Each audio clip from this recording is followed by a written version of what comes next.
আসসালামু আলাইকুম প্রিয় দর্শক, চ্যানেল 786 প্রাইম নিউজে সবাইকে স্বাগত জানাচ্ছি। আমি সালমান এম রহমান। শুরুতেই বাসপা সংবাদ শিরোনাম। অসহায় মানুষের পাশে দাঁড়াতে রোহিঙ্গা শরণার্থী ও বাংলাদেশি জনগোষ্ঠীর জন্য অবিরাম কাজ করে যাচ্ছে বাসমা। বর্তমানে বাংলাদেশে বাসমার 10টিরও বেশি প্রকল্প চলমান রয়েছে। বাসমার এই প্রচেষ্টায় যোগ দিতে এগিয়ে আসুন আপনিও। সিটিতে অর্ধেক দামে পাওয়া যাচ্ছে মেট্রো কার্ড।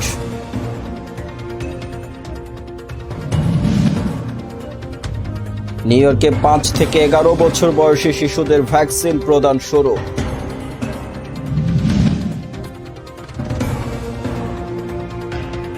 ব্রুকলিনে রব রুহুল প্যানেলের পরিচিতি সভা।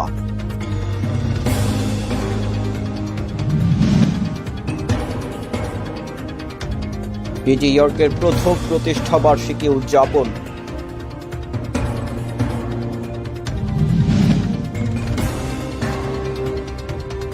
মিশিগানের 2 শহরে মুসলিম মেয়র নির্বাচিত।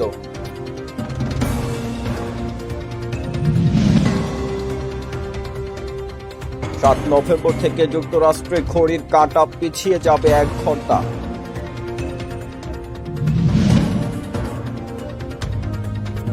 টেক্সাসে কনসার্টে পদদলিত হয়ে 8 জনের মৃত্যু।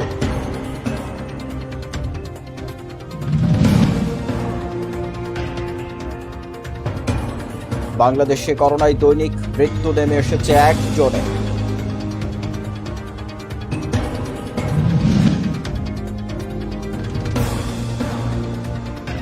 দুবাই যুবলীগের উদ্যোগে আলোচনা ও দোয়া মাহফিল।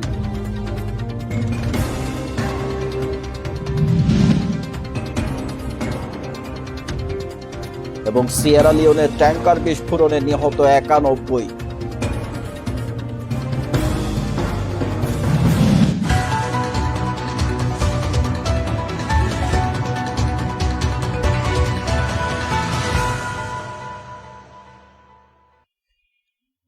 এতক্ষণ শুনছিলেন শিরোনাম, এবারে বিস্তারিত।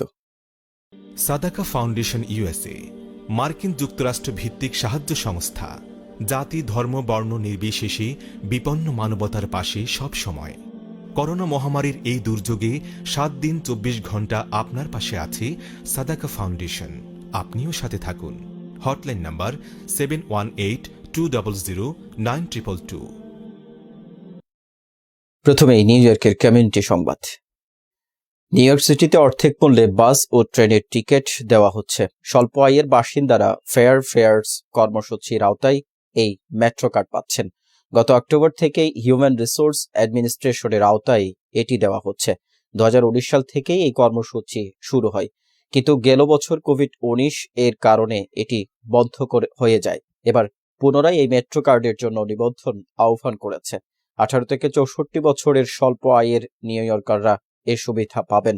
কোনো ব্যক্তির বার্ষিক ইনকাম $25,760 কিংবা তার নিচে হলে অর্ধেক মূল্যে মেট্রো কার্ড কেনার যোগ্য বলে বিবেচিত হবেন। সেই হিসেবে সেন্সাস ব্যুরোর তথ্যানুসারে সিটির 7 লাখ অধিবাসী এই সুবিধা নেবার যোগ্য।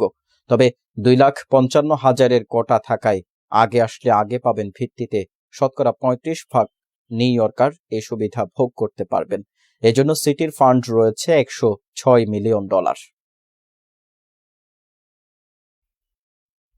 Centre for disease control and prevention তথা সিডিসির অনুমোদনের পরপরই নিউ ইয়র্কে 5 থেকে 11 বছর বয়সী শিশুদের করোনা ভাইরাস প্রতিরোধী ভ্যাকসিন প্রদান শুরু হয়েছে।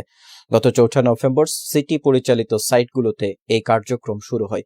এটাকে বলা হচ্ছে ফাইজারের পেডিয়াট্রিক ডোজ। মেয়র বিল ডি ব্লাজিও 3 নভেম্বর এক সংবাদ সম্মেলনে বলেছেন, এই ভ্যাকসিন কর্মসূচি সফল করতে অভিভাবককে সন্তানের কল্যাণে সক্রিয়ভাবে এগিয়ে আসতে হবে। সিটির স্কুলগুলোতে ভ্যাকসিন দেওয়া হবে আগামী 8 নভেম্বর থেকে। মেয়র বলেন, প্রত্যেক স্কুলেই 1 ডে ভ্যাকসিনেশন ড্রাইভ চলবে, তবে এক্ষেত্রে অবশ্যই পিতামাতা কিংবা অভিভাবকের সম্মতি থাকতে হবে। এদিকে মডার্না ও জনসন অ্যান্ড জনসন এখনও বাচ্চাদের জন্য ভ্যাকসিন প্রদানের ছাড়পত্র পায়নি। এ ব্যাপারে তারা সিডিসির সিদ্ধান্তের দিকে তাকিয়ে আছে। বাংলাদেশ সোসাইটির বহুল আকাঙ্ক্ষিত নির্বাচন অনুষ্ঠিত হবে আগামী 14 নভেম্বর। তার আগে প্রার্থীরা বিভিন্নভাবে তাদের প্রচারণা চালিয়ে যাচ্ছেন। সেই ধারাবাহিকতায় ব্রুকলিনে রব রুহুল প্যানেলের একটি পরিচিতি সভা অনুষ্ঠিত হয়েছে। গতকাল 5 নভেম্বর এটি অনুষ্ঠিত হয় ব্রুকলিনের রাঁধুনি রেস্টুরেন্টে।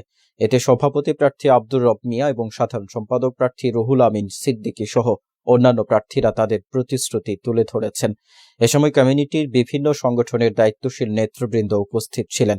বক্তারা বলেন, প্রবাসীদের দোয়া আর ভোটারদের ভোটে অবশ্যই রব রুহুল প্যানেলের জয়ী হবে।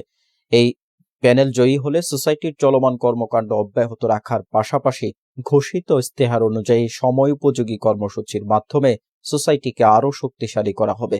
বক্তাদের আলোচনা শেষে মোনাজাতের মধ্য দিয়ে সভাটির সমাপ্তি ঘোষণা করা হয়। নিউ ইয়র্কের কমিউনিটি ভিত্তিক জনপ্রিয় online news portal BD York শুরু থেকে আপডেট তথ্য দিয়ে কমিউনিটির পাশে থেকে আসছে। সাংবাদিক শাহ ফারুক সম্পাদিত এই পোর্টাল হাঁটি হাঁটি পা করে 1 বছর পার করেছে বিডি ইয়র্ক। এ উপলক্ষে জ্যাকসন হাইটসের জুইস সেন্টারে আড়ম্বর অনুষ্ঠানের মাধ্যমে উদযাপন করা হয় এর প্রথম প্রতিষ্ঠাবার্ষিকী। বাংলাদেশি কমিউনিটির সাংবাদিক, সাহিত্যিক, রাজনৈতিক ব্যক্তিত্ব ও সংস্কৃতি অঙ্গনের বিভিন্ন মানুষের উপস্থিতিতে অনুষ্ঠানটি মিলন মেলায় পরিণত হয়। চ্যানেল 786 এর সিইও মোহাম্মদ শহীদুল্লাহর কোরআন তেলাওয়াতের মাধ্যমে শুরু হয় প্রতিষ্ঠাবার্ষিকীর এই অনুষ্ঠান। সাংবাদিক শামীম আল আমিনের উপস্থাপনায় বিডি ইয়র্কের সম্পাদক শাহ ফারুক সহ বিভিন্ন স্তরের গণ্যমান্য ব্যক্তিত্ব মূল্যবান বক্তব্য রেখেছেন। উপস্থিত ছিলেন যুক্তরাষ্ট্র আওয়ামী লীগের সভাপতি ডক্টর সিদ্দিকুর রহমান, খ্যাতিমান সাংবাদিক ও মুক্তিযোদ্ধা হারুন হাবিব, সাংবাদিক লাবলু আনসার, রাশেদ আহমেদ, মুক্তিযোদ্ধা আবুল বাশার চুন্নু, শহীদ হাসান, রবীন্দ্রনাথ রায় সহ আরও অনেকে। অনুষ্ঠানের বিশেষ অংশ জুড়ে ছিল মুক্তিযোদ্ধা ও বিশিষ্ট ব্যক্তিত্বদের সম্মাননা প্রদান।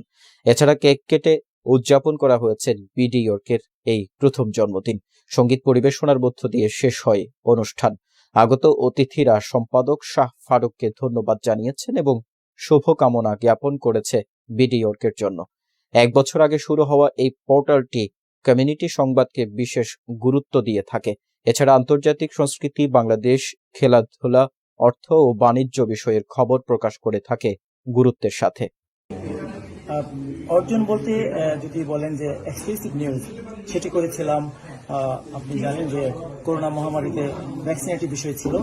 সেই সময় বাংলাদেশ সরকার এবং সরকারের প্রতিনিধিরা যুক্তরাষ্ট্রের কাছ থেকে ভ্যাকসিন পাওয়া যাচ্ছে না, এরকম একটি সংবাদ এসেছিল।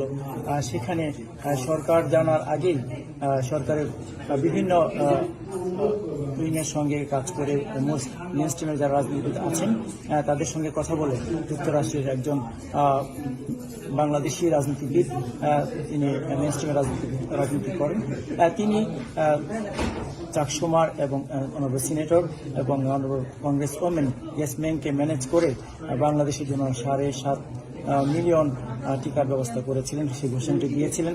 সেটি আমি মনে করি এখানে এবং বাংলাদেশে এর আগেও দিতে পারেনি এবং তাতে বাংলাদেশ সরকার আশ্বস্ত হয়েছিল, বাংলাদেশের মানুষ আশ্বস্ত হয়েছিল, এখানে যুক্তরাষ্ট্রের যারা কমিউনিটিরা আছেন তারাও আশ্বস্ত হয়েছিল এবং এই নিউজটি ব্যাপক সাড়া পেয়েছিল এবং সেটি অন্যতম অর্জন বলে মনে করি।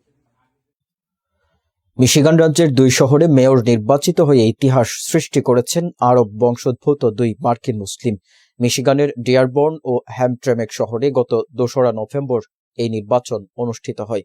ডিয়ারবর্ন শহরে লেবানিজ বংশোদ্ভূত তরুণ আরব আমেরিকান রাজনীতিবিদ আব্দুল্লাহ হাম্মুদ মিশিগান রাজ্যের প্রতিনিধি সভার সাবেক সদস্য গেরি ওরুনচাককে পরাজিত করে জয়ী হন।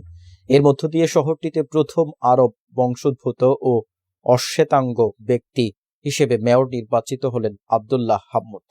অপরদিকে হ্যামট্রেমেক শহরে বর্তমান মেয়র ক্যারেন মেজস্কিকে পরাজিত করে ইয়েমেন থেকে অভিবাসী হয়ে আসা মার্কিন স্বাস্থ্য কর্মকর্তা আমর গালিব নতুন মেয়র হিসেবে নির্বাচিত হন। তার বিজয়ের মাধ্যমে 100 বছরের মধ্যে প্রথম অপোলিশ ও আরব মেয়র পেল হ্যামট্রেমেক। নির্বাচনে জয়ের পর আব্দুল্লাহ হামদুদ সমর্থকদের কাছে এই বিজয়কে ডিয়ারবর্নের জন্য নতুন যুগ হিসেবে উল্লেখ করেন। অপরদিকে আমর গালিব সমর্থকদের উদ্দেশ্যে বলেন, আজকের রাত আমেরিকান স্বপ্ন জীবন্ত থাকার বাস্তব উদাহরণ। এবার যুক্তরাষ্ট্রের খবর। যুক্তরাষ্ট্রের ডেলাইট সেভিংস ডে শুরু হচ্ছে আগামী 7 নভেম্বর। অধিকাংশ রাজ্যে এদিন ঘড়ির কাঁটা পিছিয়ে নিতে হবে 1 ঘন্টা। রোববার রাত 2টার সময় ঘড়ির কাঁটা একটাই নিয়ে আসতে হবে। আইফোন বা অন্য স্মার্টফোন এবং কম্পিউটারে সময় বদলে যাবে স্বয়ংক্রিয়ভাবে। এই ব্যবস্থা অব্যাহত থাকবে আগামী বছরের 13ই মার্চ রাত 2টা পর্যন্ত। নতুন এই সময়সূচি চালুর ফলে বাংলাদেশে যখন বেলা 12টা বাজবে, নিউ ইয়র্কে তখন রাত 1টা হবে। সূর্যের আলোর সুবিধাকে কাজে লাগিয়ে জ্বালানি সাশ্রয় করার জন্য ডে লাইট সেভিংস টাইম পদ্ধতি যুক্তরাষ্ট্রে প্রথম চালু করা হয় প্রথম বিশ্বযুদ্ধ চলাকালীন। বছরে দুবার এভাবে ঘড়ির কাঁটা পরিবর্তন করা হয়। গ্রীষ্মে এগোনো এবং শীতে পেছানো এই নীতির উপর ভিত্তি করেই যুক্তরাষ্ট্রে ঘড়ির কাঁটা সামনের দিকে এগিয়ে বা পিছিয়ে নেওয়া হয়। এর আগে গত 14ই মার্চ ঘড়ির কাঁটা 1 ঘন্টা এগিয়ে আনা হয়েছিল।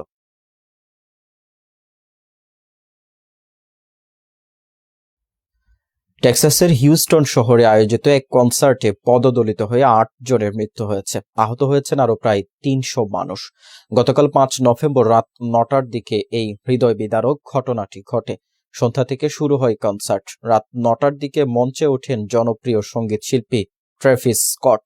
তিনি মঞ্চে ওঠার পরপরই তাকে কাছ থেকে দেখার জন্য মঞ্চের দিকে ছুটে আসতে শুরু করেন উপস্থিত দর্শক শ্রোতারা। প্রথম দিকে দর্শক শ্রোতাদের হুড়োহুড়ির কারণে অনেকেই পদদলিত হন। এ সময় ভিড়ের মধ্যে মৃত্যুর খবর ছড়িয়ে পড়লে ছোটাছুটি আরও বেড়ে যায়। ওই সময় কনসার্টের পরিস্থিতি ছিল নারকীয়। প্রথমে গান থামিয়ে দর্শকদের শান্ত হওয়ার আহ্বান জানান ট্রেভিস স্কট, কিন্তু তাতে তেমন কাজ না হওয়ায় এক পর্যায়ে কনসার্ট সম্পূর্ণ বন্ধের ঘোষণা দেওয়া হয়। এবারে বাংলাদেশ প্রসঙ্গ।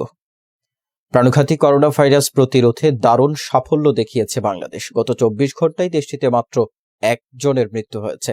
এটি গত 19 মাসের মধ্যে করোনায় একদিনে সর্বনিম্ন মৃত্যুর রেকর্ড। এর আগে সর্বশেষ গত বছরের 9 এপ্রিল 1 জনের মৃত্যুর তথ্য দিয়েছিল স্বাস্থ্য অধিদপ্তর।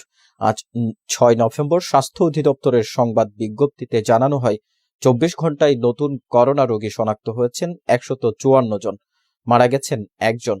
আগের দিন নতুন রোগী শনাক্ত হয়েছিলেন 196 জন এবং মারা গিয়েছিলেন 3 জন। সর্বশেষ 24 ঘন্টায় মোট 13,072 জনের নমুনা পরীক্ষা করা হয়। পরীক্ষার বিপরীতে রোগী শনাক্তের হার 1.18। আগের দিন এ হার ছিল 1.78।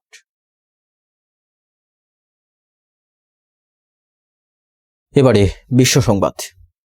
বাংলাদেশ আওয়ামী যুবলীগ সংযুক্ত আরব আমিরাতের দুবাই শাখার উদ্যোগে আলোচনা সভা ও দোয়া মাহফিল অনুষ্ঠিত হয়েছে। পবিত্র ঈদে মিলাদুন্নবী উপলক্ষে এই আলোচনা সভা ও দোয়া মাহফিলের আয়োজন করা হয়। দুবাই থেকে ইমদাদ তৈয়ব জানিয়েছেন, সভায় আওয়ামী যুবলীগের নেতাকর্মী ও সমর্থকরা ছাড়াও স্থানীয় প্রবাসী বাংলাদেশিরা উপস্থিত ছিলেন। আওয়ামী যুবলীগ দুবাই শাখার সভাপতি মোস্তফা কামাল সিআইপির সভাপতিত্বে অনুষ্ঠানটি সঞ্চালনা করে দুবাই শাখা যুবলীগের সাধারণ সম্পাদক জাহিদুল করিম চৌধুরী। এছাড়া আরও উপস্থিত ছিলেন বঙ্গবন্ধু পরিষদের সভাপতি কাজী মোহাম্মদ আলী সহ আরও অনেকে। বক্তারা প্রধানমন্ত্রী শেখ হাসিনার দীর্ঘায়ু কামনা করেন। মাহফিল ও আলোচনার পর মোনাজাতে দেশ ও বিদেশে বসবাসরত সকল বাংলাদেশির জন্য প্রার্থনা করা হয়। পশ্চিম আফ্রিকার দেশ সিয়েরা লিওনের রাজধানী ফ্রিটাউনে ভয়াবহ বিস্ফোরণে অন্তত 91 জনের প্রাণহানি ঘটেছে। এতে আরো কয়েক ডজন মানুষ আহত হয়েছেন, যাদের অনেকের অবস্থা আশঙ্কাজনক। গতকাল 5 নভেম্বর ফ্রিটাউনের ওয়েলিংটনের ব্যস্ত চৌথরাম সুপারমার্কেটের পাশের একটি মোড়ে বিস্ফোরণের এই ঘটনা ঘটেছে। 40 ফুট দীর্ঘ তেলবাহী একটি ট্যাঙ্কারের সাথে অন্য একটি বাহনের সংঘর্ষ হয়। এতে মুহূর্তের মধ্যে সেখানে বিকট বিস্ফোরণের পর আগুন ধরে যায়। সামাজিক যোগাযোগ মাধ্যমে ছড়িয়ে পড়া ভিডিওটিতে দেখা যায় বিস্ফোরিত ট্যাঙ্কারের চারপাশে আগুনে পোড়া মরদেহ ছড়িয়ে ছিটিয়ে আছে। ফ্রিটাউনের মেয়র ইভন আকিসায়ার এই ঘটনাকে দুঃখজনক বলে মন্তব্য করে বিস্ফোরণে হতাহতদের ক্ষতিপূরণ দেওয়ার প্রতিশ্রুতি ব্যক্ত করেছেন।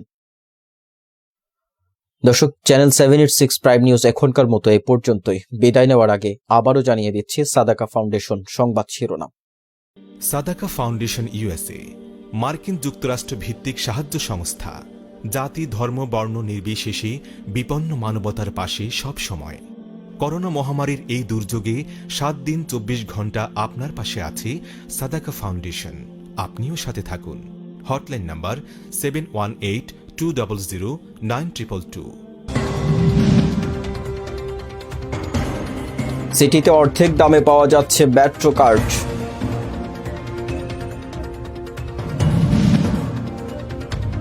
নিউ ইয়র্কে 5 থেকে 11 বছর বয়সী শিশুদের ভ্যাকসিন প্রদান শুরু।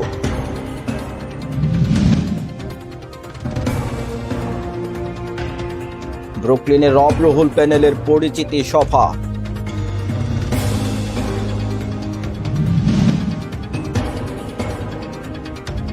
নিউ ইয়র্কের প্রথম প্রতিষ্ঠা বার্ষিকী উদযাপন।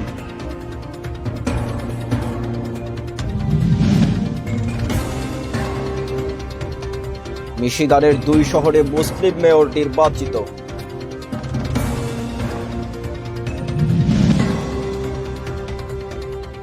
7 নভেম্বর থেকে যুক্তরাষ্ট্রে ঘড়ির কাঁটা পিছিয়ে যাবে 1 ঘন্টা।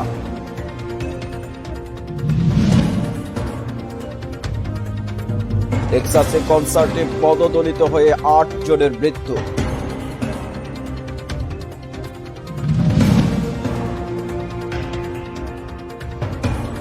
বাংলাদেশে করোনায় দৈনিক মৃত্যু নেমে এসেছে 1 জনে।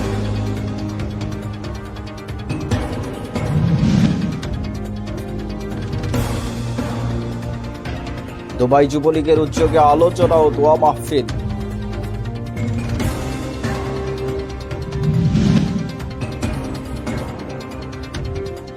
এবং সিয়েরা লিওনের ট্যাঙ্কার বিস্ফোরণে নিহত 91।